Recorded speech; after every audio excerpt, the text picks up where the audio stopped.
MagMongoSlade.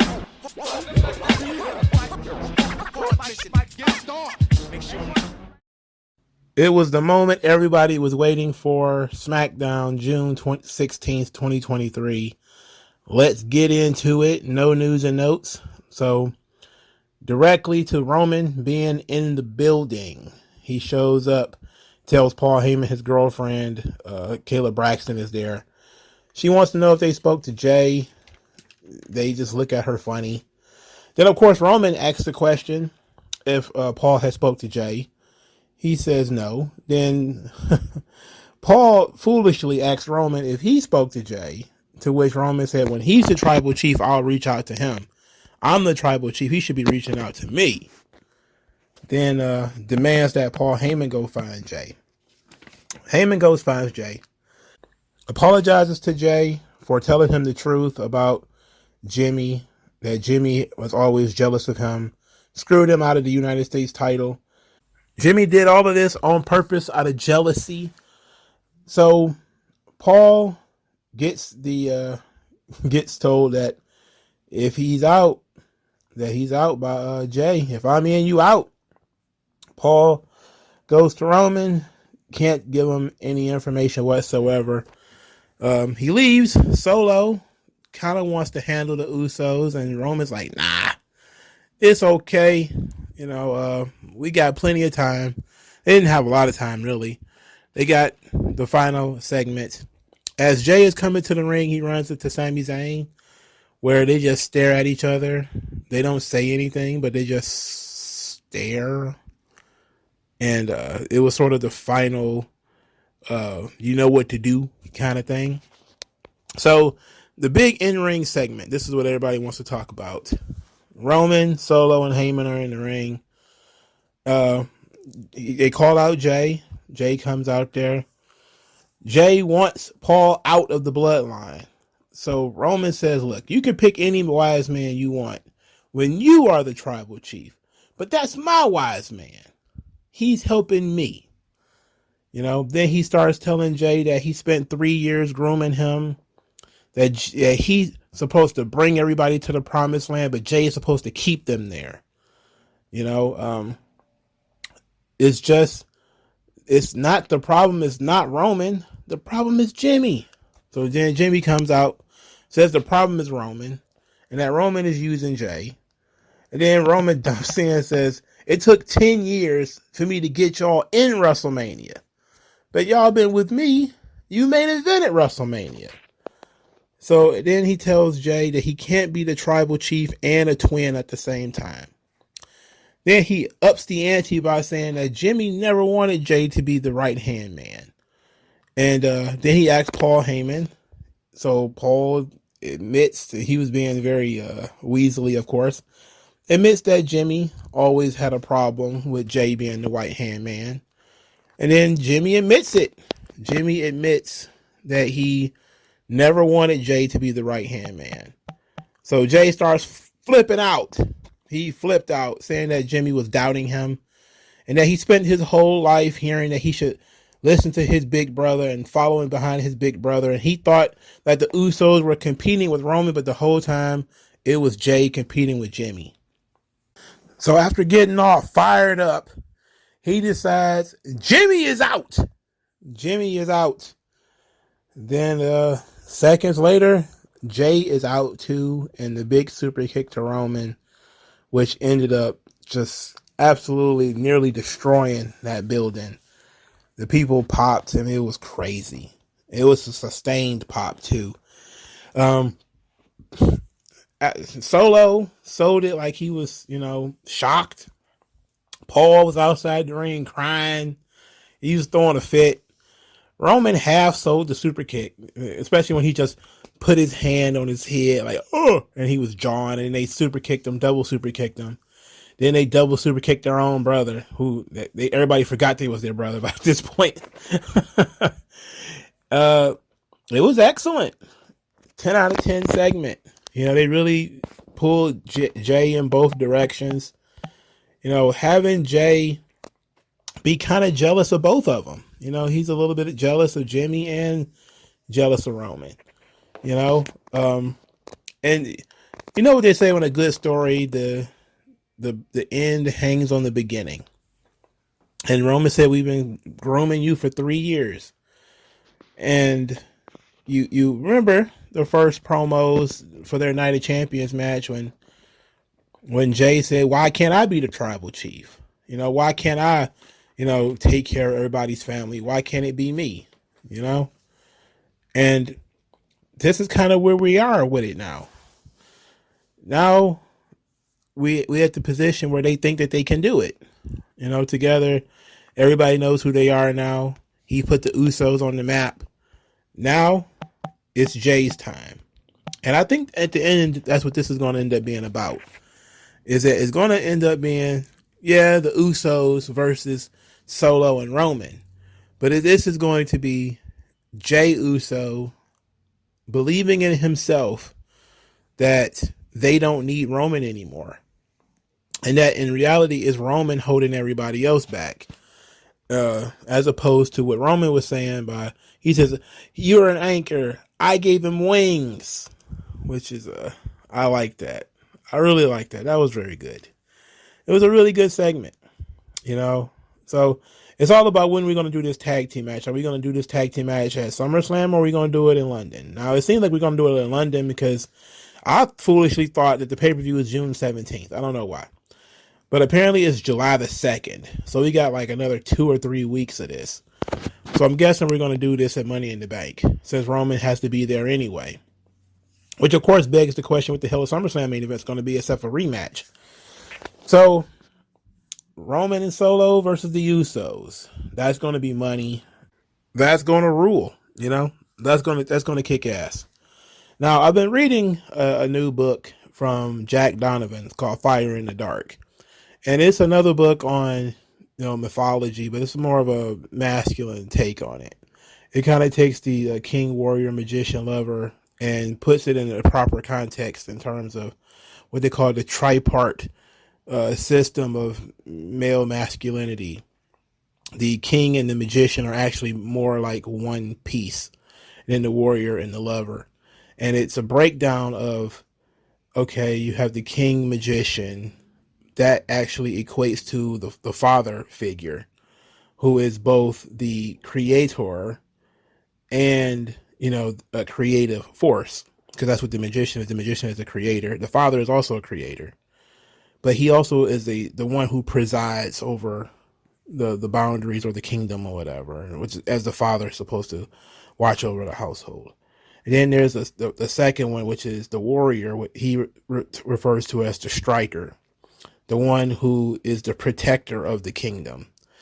And then there is the lover, who is more repositioned to be sort of the craftsman, the guy who takes care of everybody, the provider element of masculinity. And if you I say all that because if you break down this storyline, you can see that Roman is sort of the evil king. I've said this before. And he created the bloodline. He set the boundaries of the bloodline. They restated that tonight, where he says, Paul is in because I said so. Paul is my wise man. He's not your wise man. You can pick your own wise man when you get to my spot, but not right now. I'm the man. So Roman is setting the boundaries. He created the bloodline. He even said it in his promo. I'll get us to the mountaintop. You supposed to keep us there. So basically, he's the king, father. He creates the bloodline. He puts the bloodline here. He presides over the bloodline. Then when he steps down, Jey, who is the striker, he's the warrior of the bloodline. He was the pit bull, the guy who goes out and attacks. He's that guy. He was supposed to take over and become the new king.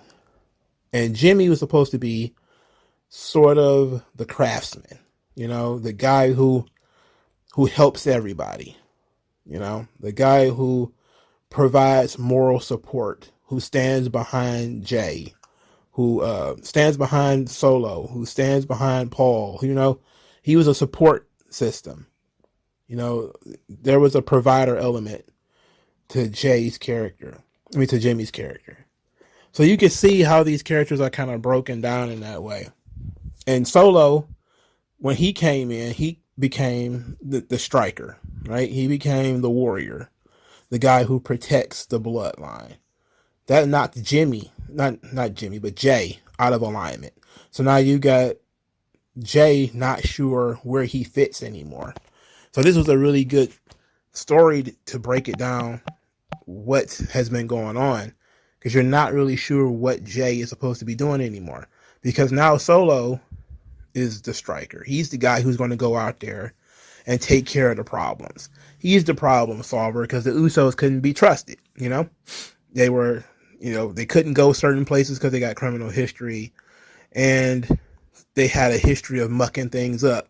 So they kind of got nudged to the side. At this point, it was all about reestablishing the Usos and reestablishing what they can do.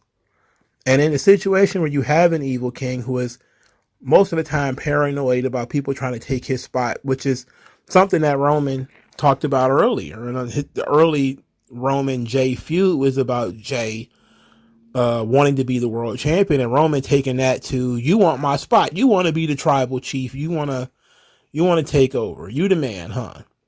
And now he sort of reverses that and tries to use that as we was always trying to make you the man in the first place. It was always the goal. It's just not your time yet.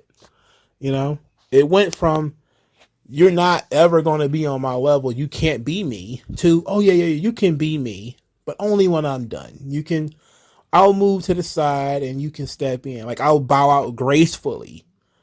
But that's not how it works when you're a tyrant.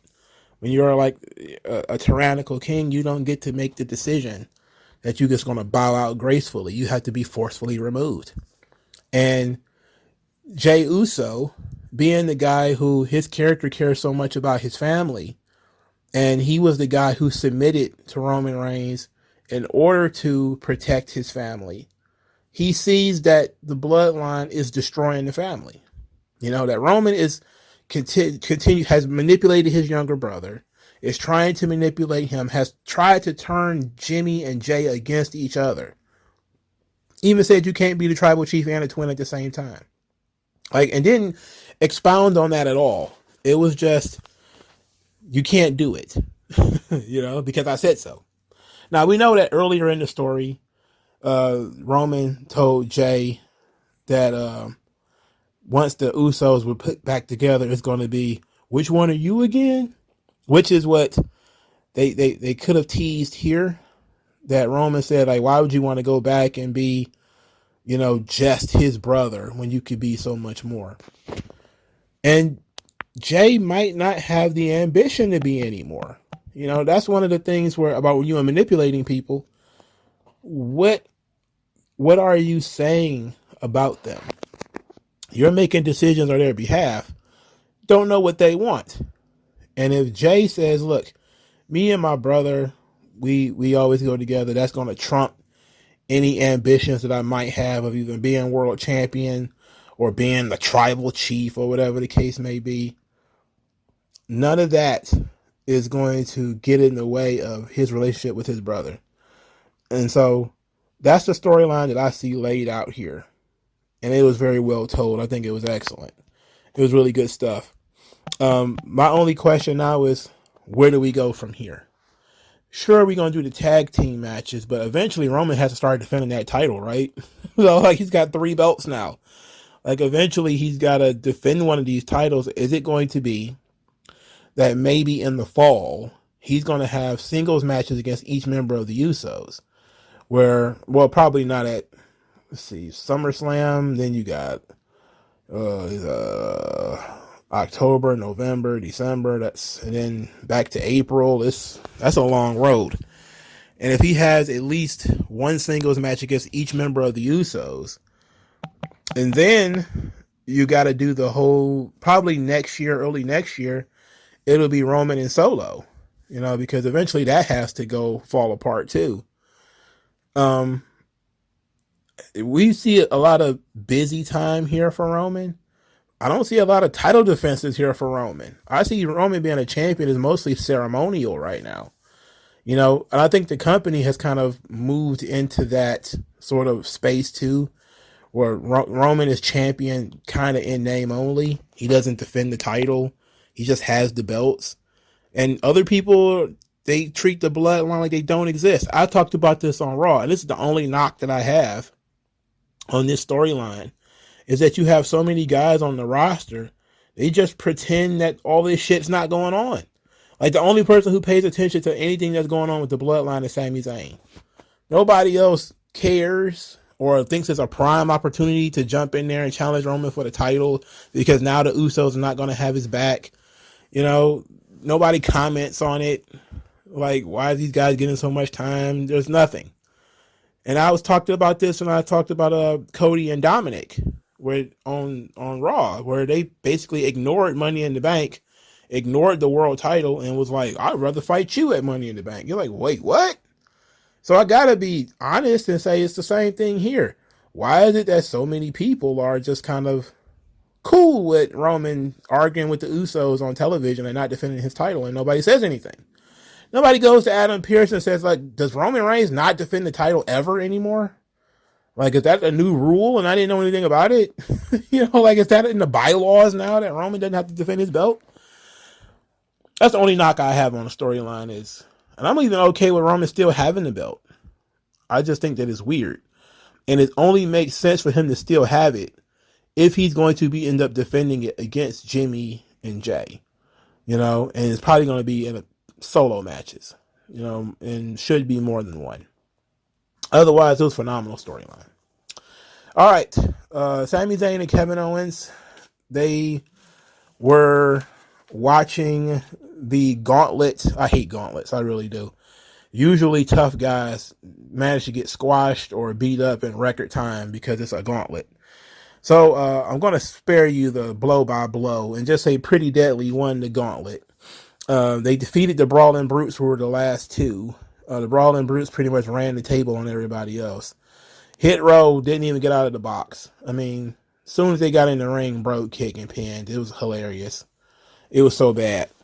They treat Hit Row like, they stole their purse or something like that, man. I don't get it. Anyway, Pretty Deadly, after they won, they stayed in the ring to hug and dance and everything.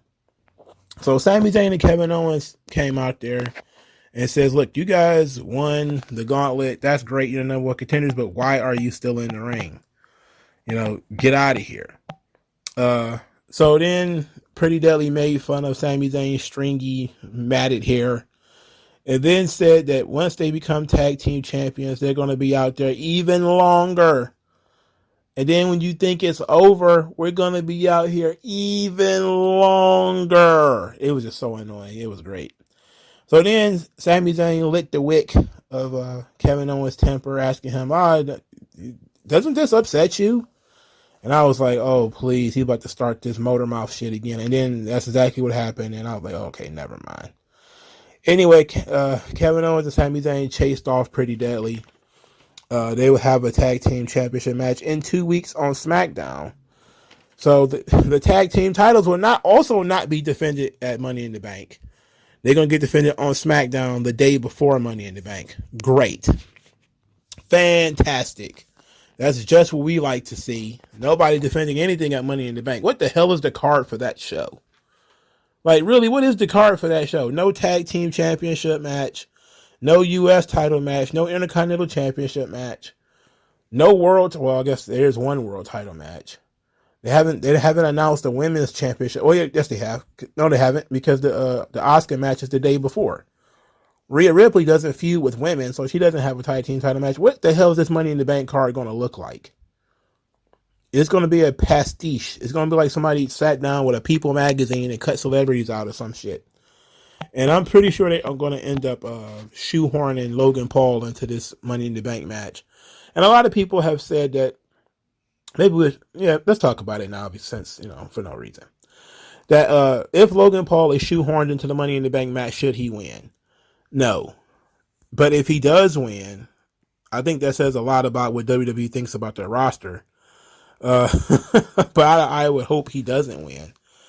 I'm not really big on the LA Knight winning thing either, but It's the best option when you have the options that you have at this point. All right, speaking of the Money in the Bank, Io Sky wrestled Zelina Vega in a match. Zelina Vega believed that Io and Bayley were underestimating her, so she sought to prove herself to them. So they had the match, and you can always tell a WWE match is about to go short because they started doing a lot early. And this match was very short. Zelina Vega wins after a 619 and a roll-up. Io Sky was distracted by Bayley. Bayley kept getting involved, distracted the ref when Io had Zelina pinned. So they're continuing the damage control breakup story. Nobody cares. Nobody cares. Backstage, Io Sky asked Bayley if she trusted her. Bayley, of course, does, but she was just trying to help, which is that's almost like an evil motto. I was just trying to help. How many people are just trying to help and end up screwing up everything? Anyway, Shotzi strolled up on Bayley and blamed her for not being in the Money in the Bank match. Bayley said, "You lost, beat it." This led to Shotzi saying, "Well, if you're so confident, put your Money in the Bank spot on the line against me." And then Io accepted on Bayley's behalf, and they're going to have the match next week, Shotzi versus Bayley, for Bayley's spots in Money in the Bank. And Io screwing Bayley out of this Money in the Bank could be the breaking point. That could be interesting. That could be legit. That could be legitimately interesting. Bayley doesn't need to be in the match anyway, if we're being honest. You know, she doesn't need to be in the Money in the Bank. I wouldn't beat her and take her out of it, but she doesn't need to be in it. She could very well just step aside and try to help Io win and screw that up. But it seems like they're probably going to have Io screw Bayley out of her spot. And then Bayley come out during the Money in the Bank match and screw Io out of her match. That seems like that's what they're going to do. Do I like that idea? But it's definitely looking stronger by the day that Zelina might actually win Money in the Bank. Because it seems like that's the direction that they're going with. There's only 2 people going into that match that have a storyline. Well, there's 4. Because Becky and Zoe. But I don't see either one of them winning. So it's either going to be Io or it's going to be Zelina. You know, so my money is still on Io, but I'm not going to lie and say that they're giving Zelina Vega a lot of momentum going into Money in the Bank. I don't know why. Bianca Belair is backstage and she's pretty upset. She wants to know what's up with her rematch. Adam Pearce says, it's being talked about. It's being talked about, which is, of course, offensive. Bianca says, okay, we try to do it your way, I'm going to do it mine. So she goes out there to save us from this absolutely dreadful Grayson Waller effect, which continues to be a terrible idea. This Grayson Waller thing has been an absolute flop on the main roster. I don't know if it's his fault, but these Grayson Waller effects have been awful. There has not been a single good one. This is the 3rd one. It's the shits. His only question to Charlotte was, are you going to be a 15-time world champion? And I'm like, what? That's not a question NXT Grayson Waller would have asked. He would have made fun of her a little bit. You know, there would have been a lot of little banter back and forth. But now it seems like they're basically using him as a game show host. And that's it. And I was like, oh my God, this was an awful segment. They didn't have any chemistry. I'm talking Grayson Waller and Charlotte. Only thing they got out was Charlotte claiming that she has Asuka's number. Then Bianca and Charlotte got into an argument. Bianca is frustrated that Charlotte was able to just show up and get a title shot and thought that wasn't fair. Charlotte says, well, you know, I'm not going to apologize because the line starts behind me. It starts and ends here. And said that she also never got a rematch for losing to Rhea Ripley. So they're both owed a rematch. That kind of humbled Bianca a little bit. And she was like, okay, maybe you're right. But I didn't disappear, didn't run and hide for 3 months. I stayed. And I'm trying to fix this issue. So Charlotte says, I stepped away. I never ran away. And that she was a champion with or without a title. Can Bianca say the same? To which Bianca said she was the longest reigning champion in the modern era, And she didn't need to have the belt 14 times, and she's demanding respect be put on her name. Then she said she's not going to be patient, but she will be ringside when Asuka wrestles Charlotte, and she's going to get in the face of the winner.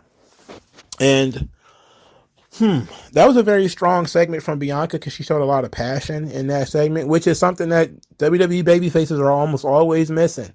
That's why people got up for, the Jey Uso segment. That's why people got up for Bianca Belair segment. It's a babyface standing up for themselves. For fuck's sake, how many times have you let the babyface basically, like, I think it was on Raw. I meant to mention this during my Raw review, but it slipped my mind because I didn't write it down. When Kevin Owens lost, he said, it's okay. Like, those are absolutely the dumbest fucking words that you could ever say to somebody. That I just lost a fight, but it's okay. It's like, no, you don't tell the audience that you losing is okay. That's not the appropriate response to getting screwed out of a match. It's okay. It's not a big deal. Yeah, it is a big deal. You got your ass kicked. It's a big deal, And in terms of Bianca, yes, she should be mad, but she shouldn't be mad at Charlotte. That's where, all this frustration being aimed at Charlotte makes no sense. If anything, she should want to fight Asuka, specifically because Asuka was the one who raked the eyes with the paint and stole the title. So she should want her rematch with Asuka. Now it's become generic title feud when it should have just been a personal issue between Bianca and Asuka. Asuka wasn't even on this show. So that goes to show what's going on.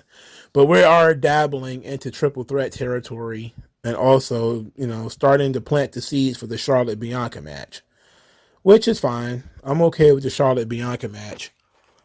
I just don't like that Bianca is arguing with Charlotte because it's coming across as whiny. Don't argue with Charlotte. She has nothing to do with this. Charlotte literally has nothing to do with this. Your beef is with Asuka. So your beef should be, I want to fight Asuka, even if that means that she doesn't win the title. But I also want my belt back. So I kind of want Asuka to win, I want to beat the person who beat me, But it was kind of strange. But I liked the fire in Bianca Belair. I didn't like this segment, though, because Grayson Waller and Charlotte did not have any chemistry. It was awful. All right, mixed tag match. AJ Styles and Michin versus Karrion Kross and Scarlett. Another match that was very, very short, and you could tell from the beginning it was short because they came and started throwing punches and kicks almost immediately. Karrion Kross and Scarlett ended up winning. At one point, AJ Styles is being seduced by Scarlett. He took off his glove, showed her his hand. It says, "I'm married, bitch."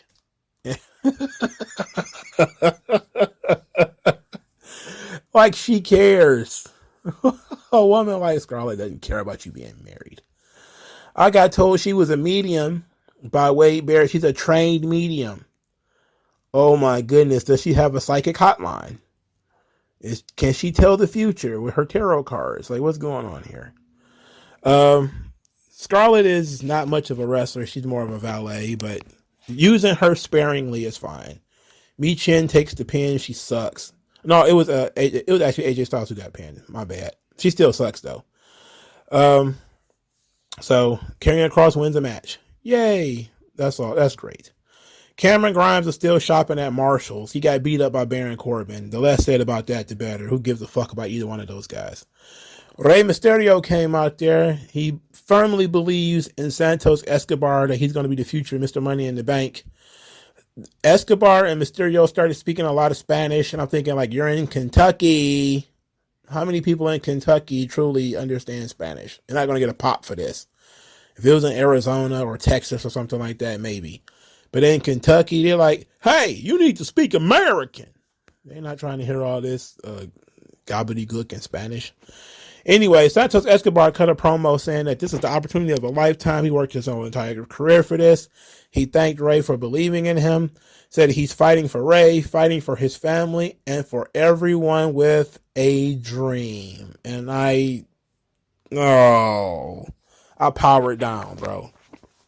As soon as that D word came out, I was like, this guy's dead. Anybody who fights for somebody else's dreams, dead. You're a dead meat. That's an absolute toxic and poison word in wrestling.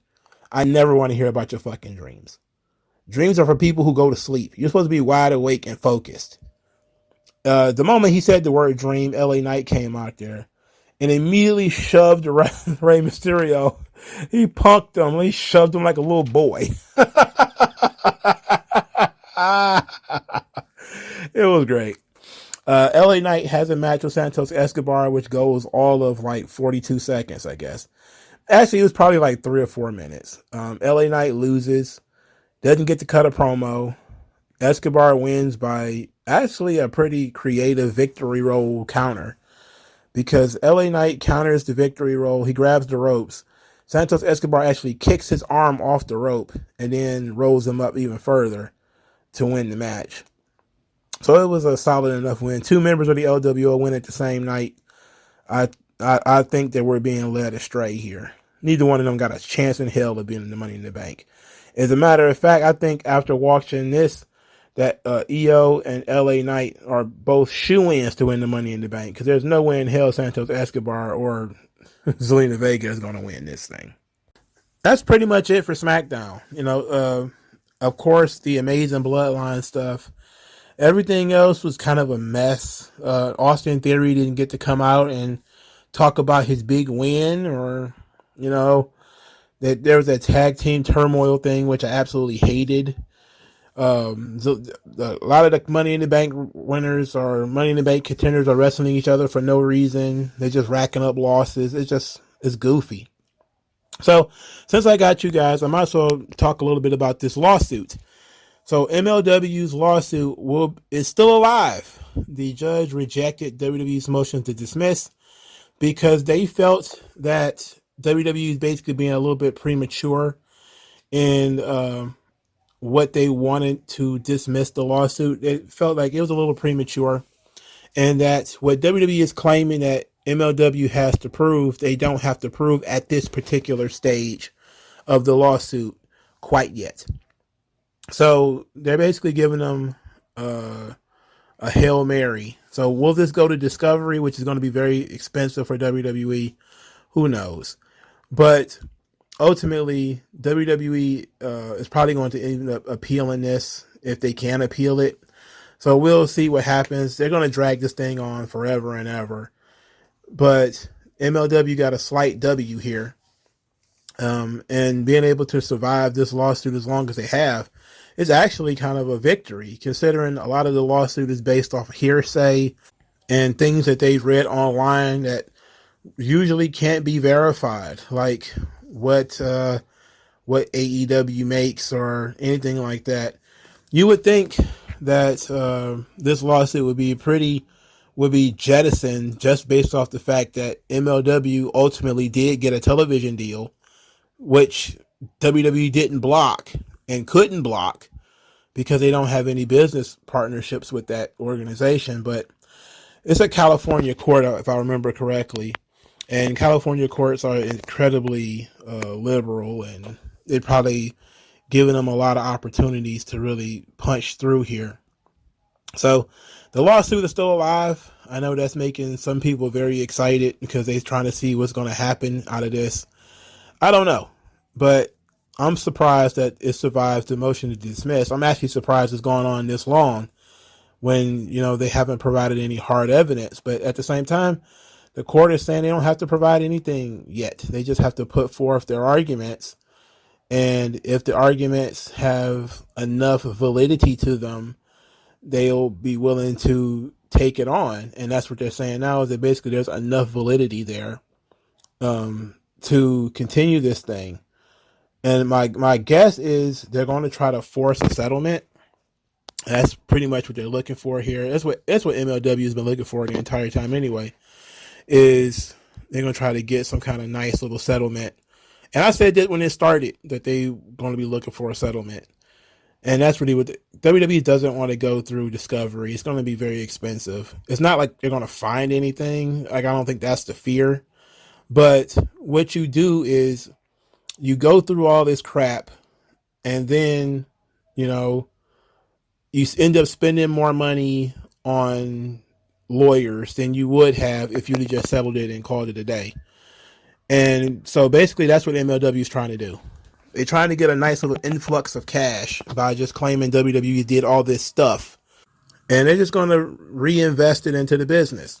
So it's a nice little business model here. We'll follow lawsuits.